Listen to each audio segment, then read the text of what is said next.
ว่าเฮาเมื่อรถเพิ่นเฮายังบ่ได้จ่ายเงินจะบริจ่ายเงินเพิ่นแล้วเพิ่นเอารถจะไว้แล้วจะเอารถคันนี้มาโดยแม่นแล้วขายตัวนี้ออกได้แล้วก็ไปเอาของเจ้ามาบัดนี้น้อยจักล้านคันนี่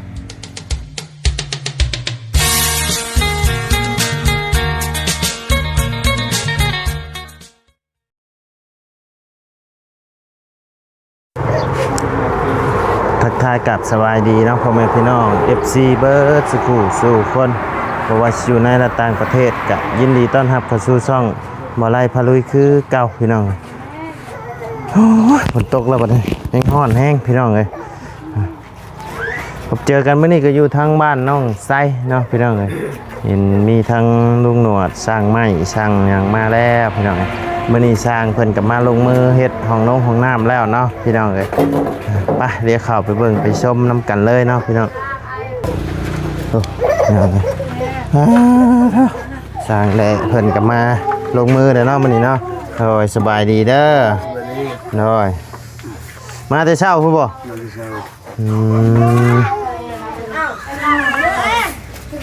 โอ้บัดก่อเลยกว้างเลยนี่เนาะแม่นน้อยๆเลยนี่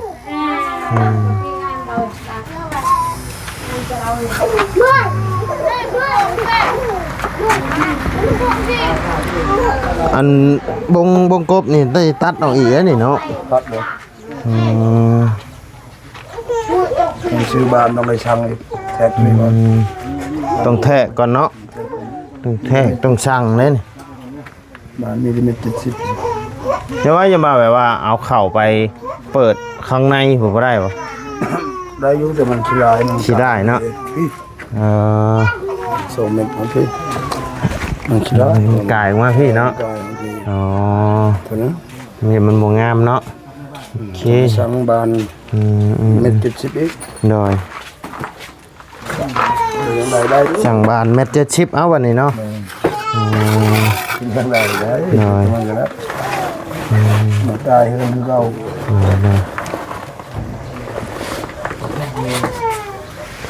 ทั้งบ้านน้องน้ำกับทั้งอ้ายนี่บ่เป็นผู้ครับฮะตัวละน้อยบ่นี่เบิ่งในคลิปนะตัวละน้อยบ้านสกีนอ๋อที่เฮ็ดห้องน้ำน้องน้ำนะอ๋อโดยดีเลยตูนเลยอย่างอ่านไปทันเนาะเพราะว่าแม่นเพราะว่าเพื่อน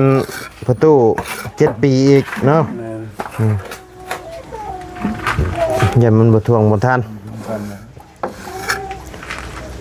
ยังได้อยู่ดอกเบียกงาน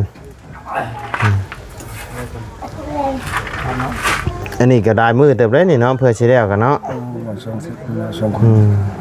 เอ้าทีมงานไปใช้เบิดใช่คาเวียเดี๋ยวนี้เราไปเฮือนเขาก็ไปน้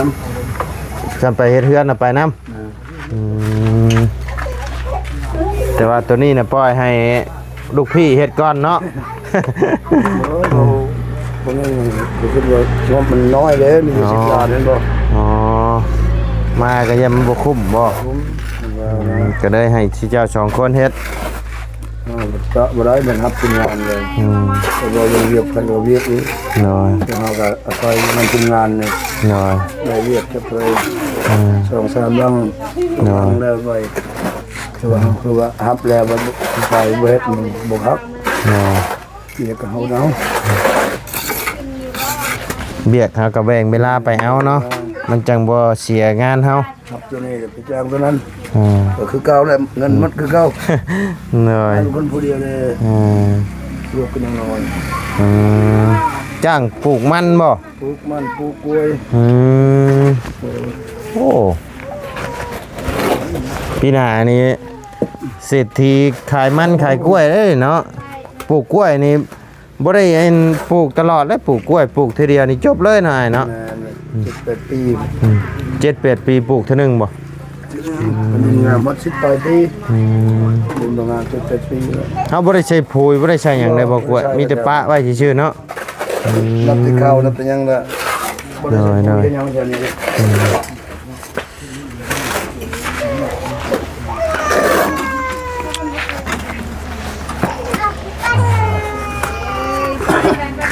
มือผสมทั้งนั้นเนาะ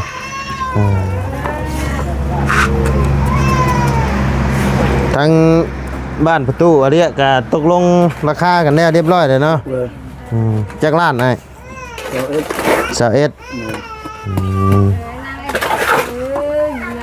แล้วนี่ก็แม่นไปตู้อะไรเลยเนาะ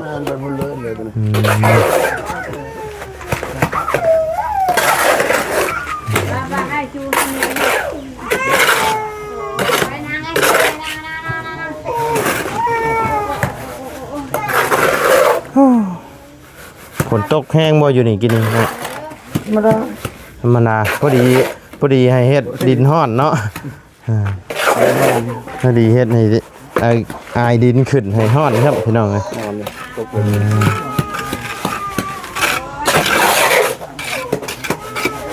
เป็นพององละน้อยแล้วก็ไปเฮ็ดสกีเลยมาเบิ่งคลิป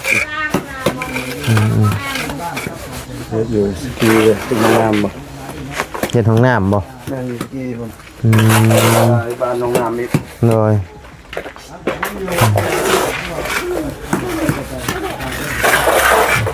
กินข้าวเที่ยงแล้วบ่นี่กินแล้วเนาะ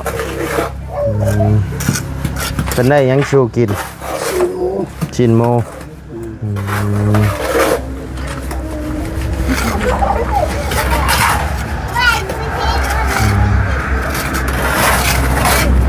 ทั้งไอ้เด้นี่เป็นคนอยู่บ้านนี่บ่เป็นคนบ้านนี่บ่เก่งดวงบอกจะไปเอาเมียอยู่เก่งดวงบ่คนบ้านกินน้ำเจ้าคนบ้านเก่งดวงแม่ว่าอยู่บ้านนี่ช่างมันช่างว่าเขาอยู่บ้านอะไรอ่ะนั่นแหละคือจะมาเห็นเมื่อวานนี่เห็นแบะเขาหันบ่ไปชมคนนี้ไปมาชมคนนี้บ่อ๋อสร้างคนนี้อยู่บ้านนี่เนาะอ๋ออยู่ข้ามเซ่ไปพุ่นบ่อ๋อโดยไปชมคนนี้เป็นยางเลยเป็นยางเอาบ่ได้มีรถไปค่ะฮะนี่เฮ็ดเทือนแล้วลังช่องลังนี่ก็ออกรถใหม่ได้แล้วบัดนี้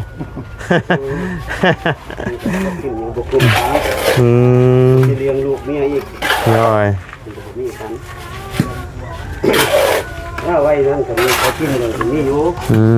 ทีนี้มันมีน้อยส่งเสื้อลูกอีกน้อยมันก็บ่พอเท่านั้นแต่ประหยัดเรื่องนี้ได้เขากินเงินส่งเสื้อลูกไปเฮียนมันสิได้อยู่แล้วรถจำนำน้อยนี่ลูกเทียนพึ่งชอครอบครัวมีได้มีกันจักคนน่ะ4 คนนั่นแหละบ่มีให้พกชาย3ผู้หญิง1ผู้ชาย3ผู้หญิงผู้นึงมีครอบครัวเบิดแล้วบ่โอ้ยยังน้อยยังน้อยเนาะนั่นแหละ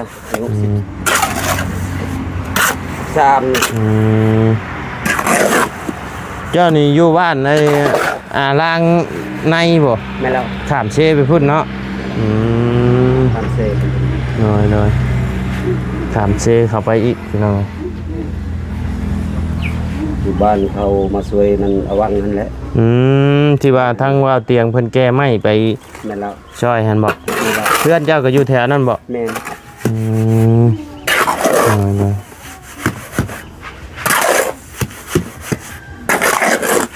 โอ้เข้มคักเนาะ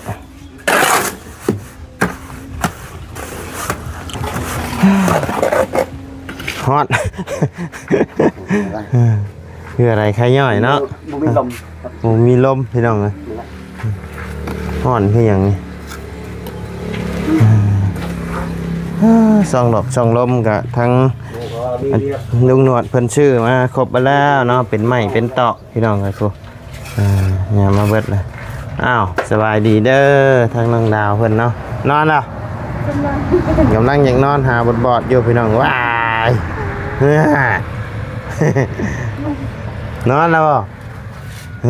ยิ้มนะพี่น้องนอนแล้วบ่น่ะนอนละพี่น้องอากาศร้อนเนาะนอนยะพี่น้อง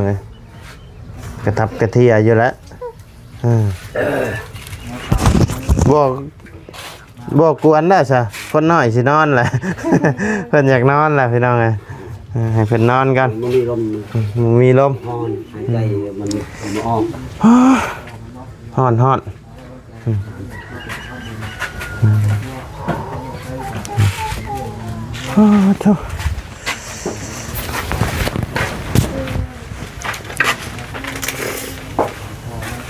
เอาลงแล้วเบิ่นละบ่ทอนี่ยังบ่ก่อนี่แล้วพุ่นละติ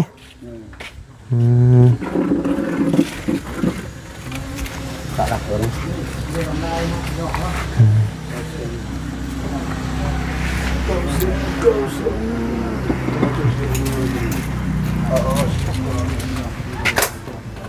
เนาะพี่น้องสบายดีเด้อบ่าวบุญคงบ่ได้ไปเอารถบ่มื้อนี้ อากมานี่ ก็มา โดย แล้วสิไปส่งต่อว่าบัดนี้ไปส่งอยู่ไสนี่ อยู่แถวเมืองพิน ไปเมื่อวานนี่เห็นลงสตอรี่คือว่าเฮ้ยมีหยังตกน่ะ ป้า ปลากินข้าวแล้วบ่เจ้านะ วันจันทร์มื้อในห้องเพลง เอาสิไปเวียกต่อติ คือมัน แล้วมีแต่ว่าไปแล้วล่ะฉันมีเวียกก็ค่อยสิ เรียน อยู่นี่ก่อนจักหน่อยนึงมันเป็นหยัง ข้าวกินน้ำแล้วบ่ คือละสิขึ้นไปหากินอยู่ห้านเจ้อารมณ์ดีพุ่นละ อันนี้ได้ปลา เนาะ ปิ้งปลาให้ใช้ บ่เป็นหยังบ่ ปลา บ่เป็นหยังดอกบ่เป็นหยังมื้อหน้ามื้อในมื้อใดจะว่างจังสิมากินน้ำมื้อนี้ว่าบุญคงเพิ่นบ่ว่างพี่น้องเอ้ย สบายดีเด้อ โดยสบายดีนางชายกินหยังอ่ะ เจะจุ๊บอะไรคือเปลือน คันนี่บ่สิเอาไปนะ โดย ใช้คือตกขี้ตมมาได้ใช้จังไดอันนี้น่ะ คันเฮาบ่ล้างเพิ่นสิบ่ติว่ารถขี้ได้บ่นี่ ว้าว จักล้านนี่ สบาย ไปฮอดพุ่นแล้ว ขาวดำหรือว่าเทาบ่เทาเนาะ เท้า แล้วเฮาปะอยู่พุ่นแล้ว รถจะปะอีกแค่ อยู่เวียดกันแล้ว เอ้าคือปะไว้อยู่เวียด เอาแบบว่าเฮาเมื่อรถเพิ่นเฮายังบ่ได้จ่ายเงิน จะบริจาคเงินเพิ่นแล้วเพิ่นเอารถจะไว้แล้วเจ้าเอารถคันนี้มา โดยแม่น แล้วขายตัวนี้ออกได้แล้วก็ไปเอาของเจ้ามาบัด โด นี้ ยแม่น น้อยจักล้านคันนี่15 ล้านคันเป็นเงินไทยก็ประมาณ 20,000 นิดๆเนาะประมาณ 20,000น้อยๆพี่น้องเอ้ยขี่ม่วนอยู่ได้อพี่น้องเอ้ยมีเงินก่อนสิซื้อเอาอะไรกะแต่ว่าตอนนี้ยังกระเป๋าเหี่ยวแห้งอยู่ พาเงินออก หน่อยเงินเดือนกันใช้จ่ายไปแต่ละมื้อก็เกือบสิบ่พอโอเคชาวบ้านมันคงจะไปเบียกเจ้าเด้อเด้อสบายดีเด้อหน่อยไปหน่อยเจ้าสิไปใช้เจ้า บ่ ข่อยยังบ่ให้ไปเจ้า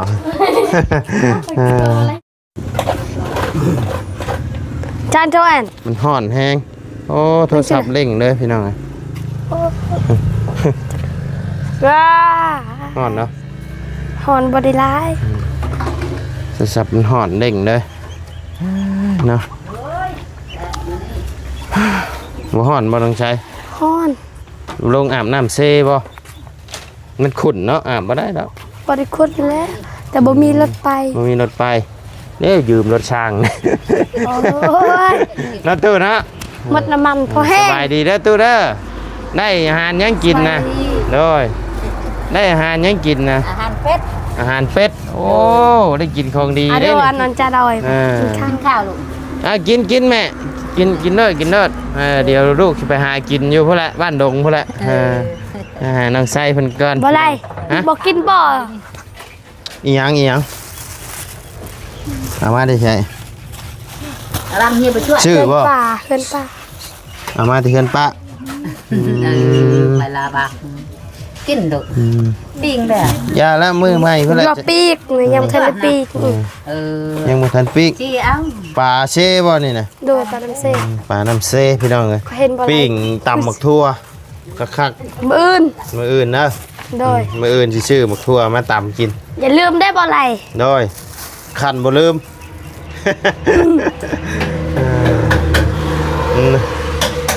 ห่อนนี่ โอ้ยนำเฮาไปสิแล้ว น้องชาวจะนอนนะยังหลายมืออยู่ดอกของน้ำเจ้ากะยังโดนอยู่ดอก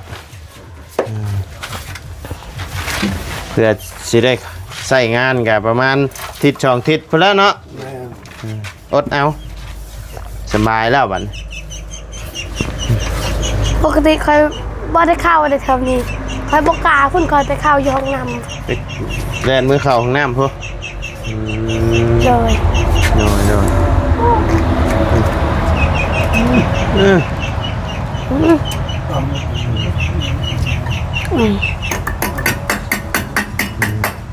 ก็ไว้มันจังแน่นเนาะติดกับเสาเลยพี่น้อง บ่อะไรก็เป็นบ่ บ่นาบ่าวเฮ็ดบ่เป็นนาบ่าว ยอมแผนกก่อสร้างแต่ผสมปูนยังผสมบ่เป็นน้องชัยเอลี บ่เป็นนี่เลยบ่ อีหลีบ่ ทา เป็น สี ท่าสีกับบ่เป็นบ่เคยเฮ็ดพวกไองานก่อสร้างนี่ยังบ่เคย ไปตัดฟืน ฮะ ตัดฟืน ตัดพื้นเป็นอยู่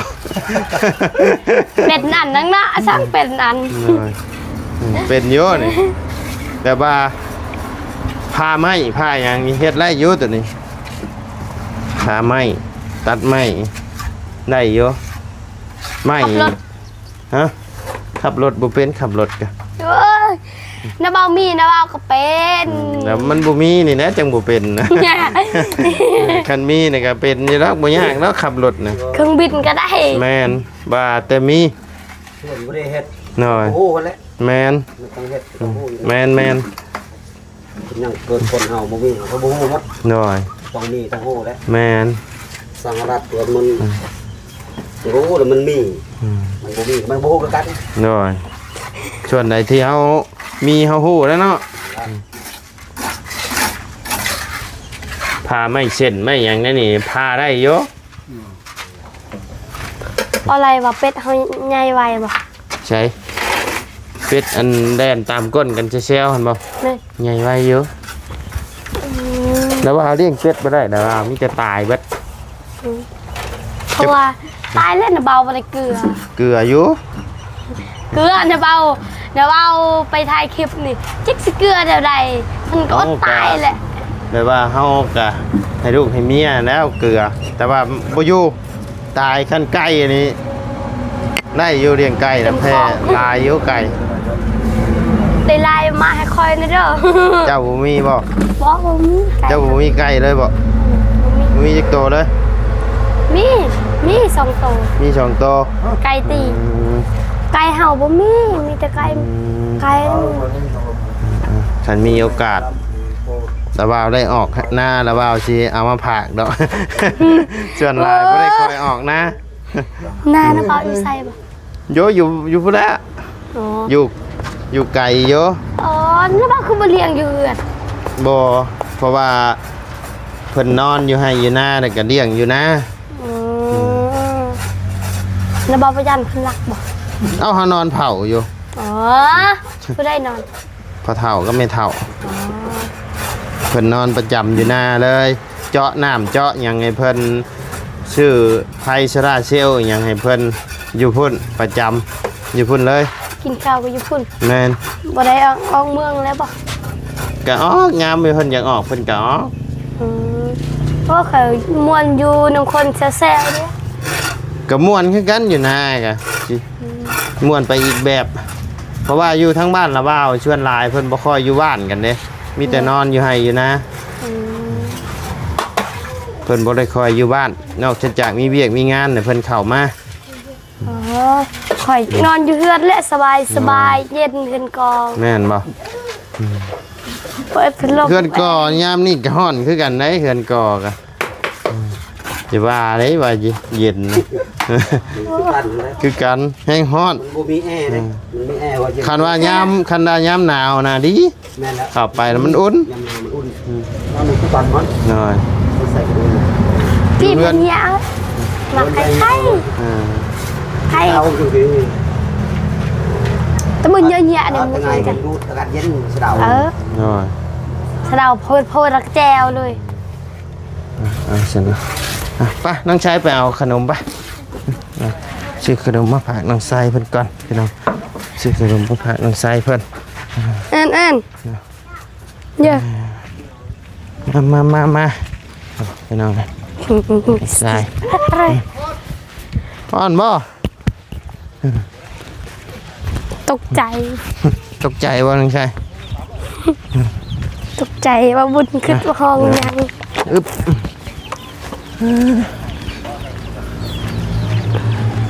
ของลุงหนวดนี่อึ๊บ